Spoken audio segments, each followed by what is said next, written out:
Body building एक ऐसा खेल है जहां पर खिलाड़ी अपने शरीर को इस तरह से तैयार करता है ताकि उसकी बॉडी रिप्ड दिखे, मस्कुलर दिखे। इसके लिए वो कई सालों कड़ी मेहनत करता है। रोज़ फिजिकल वर्कआउट और डाइट का संतुलन बनाते हुए वो अपने शरीर को गठीला बनाता है। मेन चीज़ होती है काफ्स, क्या हमें लोड करना है, क्या हम लोड नहीं कर सकते। मेन बॉडी के हिसाब से ये डिपेंड करता है कि किसको बॉडी को कितनी परसेंट डाइट चाहिए, कितने परसेंट प्रोटीन चाहिए, कितना काफ चाहिए। उसके हिसाब से हम डाइट सेटलमेंट करके फिर स्टेज पे चढ़ते हैं। उसके बाद हम पानी छोड़ते हैं। पानी मैटर करता है कि आपको बॉडी कितनी ड्राई है, कितनी ड्राई नहीं हो सकती, उसके हिसाब से हम पानी छोड़ते हैं। तो मेन चीज़ है डाइट में काफ्स, प्रोटीन हटा देते हैं और पानी छोड़ देते हैं बिल्कुल 2 दिन के लिए हम। बॉडी बिल्डिंग के इस प्रोसेस में जब खिलाड़ी अपनी बॉडी को बाहर से अच्छा बना रहा होता है तो उसके बॉडी के अंदर क्या कुछ चल रहा होता है। क्या जो बॉडी हमें बाहर से इतनी हेल्दी, इतनी स्वस्थ दिख रही होती है, वाकई में ही क्या वो अंदर से भी हेल्दी है? क्योंकि इस पूरे बॉडी बिल्डिंग प्रोसेस में ज़्यादा ट्रेनिंग से लेकर स्टेरॉयड साइकिल का भी इस्तेमाल होता है, जो एक समय के बाद बॉडी को नुकसान देती है। अगर आप हेल्थ सप्लीमेंट, फूड सप्लीमेंट्स ले रहे हो, हेल्थ सप्लीमेंट्स हैं, तो उसका ऐसा सच कुछ नहीं है। मतलब आप प्रोटीन ले सकते हो, कोई दिक्कत नहीं है। अगर आप सही मात्रा में ले रहे हो कोई फ़र्क नहीं पड़ता। अगर आप ओमेगा 3, ओमेगा 6 वगैरह ये सब ले रहे हो तो कोई दिक्कत नहीं, आप ले सकते हो। लेकिन जब बात आती है एनाबॉलिक स्टीरॉयड की, तो एनाबॉलिक स्टीरॉयड बेसिकली एक सिंथेटिक टेस्टोस्टेरॉन है।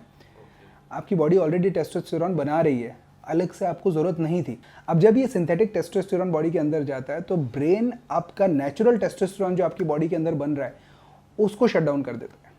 तो जब तक आपकी साइकिल चल रही है तब तक आपके पास बहुत सारा टेस्टोस्टेरॉन है। You will feel manly, you will feel कि हाँ मसल ग्रो कर रहा है, you will feel that rage. But जैसे ही आपका साइकिल कंप्लीट हुआ एवरीथिंग विल शट डाउन। अब कुछ नहीं है। अब आपको इसका साइड इफेक्ट झेलना पड़ेगा। अब आपकी बॉडी के अंदर फैट बढ़ने लगेगा। अब आपका you will lose your libido.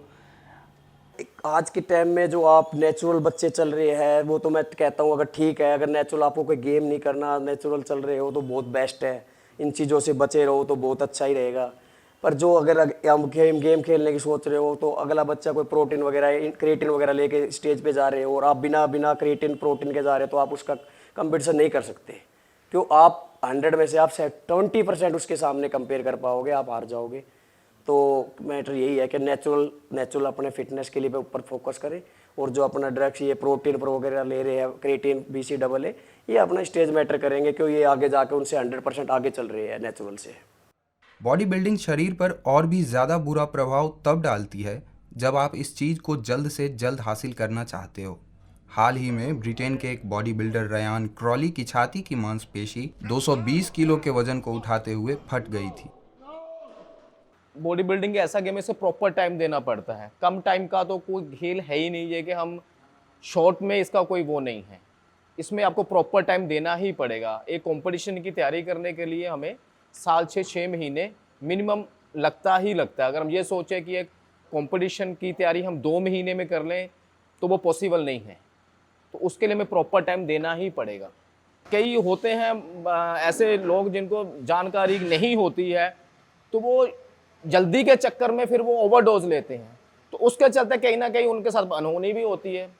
मान लो लीवर में इन्फेक्शन हो गया या किडनी में हो गया या कुछ भी, फिर वो होता है ओवरडोज के चक्कर में। ज़्यादा ट्रेनिंग से बॉडी पर इंजरी के चांसेस बढ़ जाते हैं, जिसकी वजह से आपके शरीर को अगर कोई बड़ी इंजरी होती है तो उसको रिकवर होने में टाइम लगता है। उदाहरण के तौर पर बॉडी बिल्डिंग के सबसे बड़े कंपटीशन ओलंपिया में 8 बार चैंपियन रह चुके रॉनी कॉलमैन इस वक्त व्हीलचेयर पर हैं। कारण बैक और हिप इंजरी और ऐसे तमाम एग्जाम्पल हैं जो कि ये बताते हैं कि बॉडी बिल्डिंग के फायदे के साथ साथ नुकसान भी हैं। मान लो मेरा शोल्डर इंजर्ड हो गया, मेरा कंपटीशन है 1 महीने बाद, जब 1.5 महीने बाद, तो उस दौरान मेरा अगर शोल्डर इंजर्ड हो गया, जब मेरी लेग्स नी हो गया, जब मेरा कुछ भी होगा, तो मैं प्रैक्टिस कर ही नहीं पाऊंगा। मान लो कोई छोटी मोटी इंजरी है तो उसको तो थोड़ा बहुत मैनेज कर सकते हैं, बट कोई बड़ी इंजरी होगी, जैसे बोला कि चेस्ट का मांस फट गया, तो मुझे कंपटीशन ड्रॉप ही करना पड़ेगा। इसके अलावा कोई रास्ता नहीं है, तो वो हमें छोड़ना ही पड़ेगा। रही अब रिकवरी की, रिकवरी हम तभी कर सकते हैं जब प्रॉपर मसल को रेस्ट मिलेगा। तो जितना हम मसल को रेस्ट देंगे उतनी जल्दी रिकवर होगी। अगर हम इंजरी के साथ वर्कआउट करेंगे तो वो इंजरी कभी भी ठीक नहीं होगी, वो डे बाय डे बढ़ती चली जाएगी। और वर्कआउट पे वापस भी अगर आप लौट रहे हो तो वो बहुत ही एक फेज वाइज होगा। वो आप धीरे धीरे करके लौटेंगे। अगर आपने ऐसा नहीं किया तो परमानेंट आपको कुछ ना कुछ डिसेबिलिटी भी हो सकती है। बॉडी बिल्डिंग इंडस्ट्री से जुड़े होने के कारण बॉडी बिल्डर्स इन सभी तमाम दिक्कतों को लेकर खुलकर बात नहीं कर पा रहे हैं। कुछ इंटरनेशनल बॉडी बिल्डर्स ने इन परेशानियों पर बात की है, आइए जानते हैं। I woke up the morning of Olympia and I felt awful. जब एक दिन कंपटीशन की सुबह मैं उठा तो मेरा शरीर बिल्कुल भी काम नहीं कर रहा था। मुझे लग रहा था मैं मरने वाला। But this morning, मैंने अपने डाइटिशियन को फ़ोन किया और बोला कि मैं आज कंपटीशन नहीं खेल पाऊंगा। मेरा शरीर बिल्कुल भी काम नहीं कर रहा है और मुझे हॉस्पिटल में एडमिट होना है। मुझे लग रहा है कि मैं मरने वाला हूँ और मैं इस स्पोर्ट के लिए नहीं मर सकता। ये स्पोर्ट मरने वाला नहीं है, ये स्पोर्ट मरने लायक नहीं है। I'm going to hospital. I'm not going to die for this sport. Training और डाइट की दिक्कतों से हटकर बात करें तो बॉडी बिल्डर जितना पैसा कंपटीशन खेलने में लगाता है उसका रिटर्न उसको इतना नहीं मिलता कि वो अपना घर चला सके, या यूं कहें पैसा ना के बराबर मिलता है। बॉडी बिल्डिंग देखो सबसे महंगा गेम आज के टाइम में, पर ये एक पागलपंती गेम है। रियल बताओ, इसमें कुछ नहीं मिलता बंदे को। जितना हम गेम में खेल के आते हैं इससे पहले तो हम उसना खर्च कर देते हैं। 2-2 हज़ार रुपये आज की फीस है, सिर्फ मेडल ट्रॉफी 21-3100। अब ये है कि धीरे धीरे कुछ कॉम्पिटिशन अभी हुए जिसमें थोड़ा बहुत कैश मिलना शुरू हुआ है, बट अभी मैं बोलूँ कि वो कैश सेटिस्फेक्शन वाला है तो वो नहीं। इस बॉडी बिल्डिंग खेल को अगर हम खेल की तरह खेलें, यानी नेचुरल बॉडी बिल्डिंग पर ज़्यादा ध्यान दें, तो आपका शरीर लंबे समय तक स्वस्थ रहेगा। साइंस ने भी इस चीज़ को स्वीकारा है, जिससे न सिर्फ आपका स्वास्थ्य ठीक रहेगा बल्कि आपकी जेब पर भी कम असर पड़ेगा। बहुत सारी ऐसी एसोसिएशंस आ रही हैं जो कि नेचुरल बॉडी बिल्डिंग को प्रमोट करती है, आप उसके अंदर खेलिए। आप जो टेस्टोस्टेरोन ले रहे हैं बाहर से और जो बॉडी बना रहे हैं, that is not human body. ऊपर वाले ने हमें ऐसा डिज़ाइन ही नहीं किया है। They are beyond human limits. वो लिमिट पे क्यों जाना है आपको? और जब भी आप बियॉन्ड ह्यूमन लिमिट्स जाओगे तो आपको उसके कॉन्सिक्वेंसेज आपको जो झेलने पड़ेंगे। आप विद इन ह्यूमन लिमिट्स में आप करें।